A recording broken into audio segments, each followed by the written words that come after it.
Salutare, oameni buni!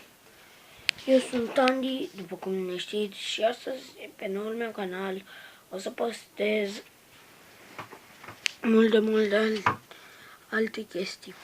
Și înainte de a începe vlogul, aș aprecia butonul de like, să vă abonați. Bun.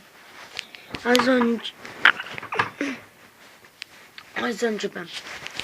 După cum știți, eu o să-mi iau GTA 5 și City Car Driving, dar trebuie să fac în așa fel să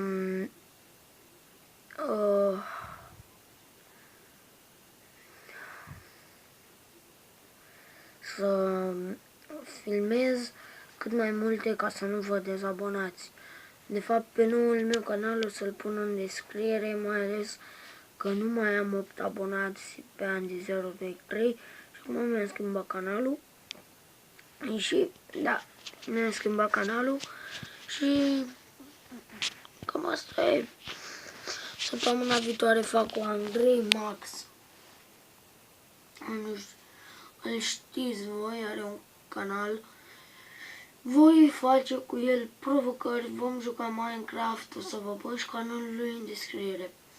Bun, cam a fost o Minecraft, eu sunt Andy, pa, pa.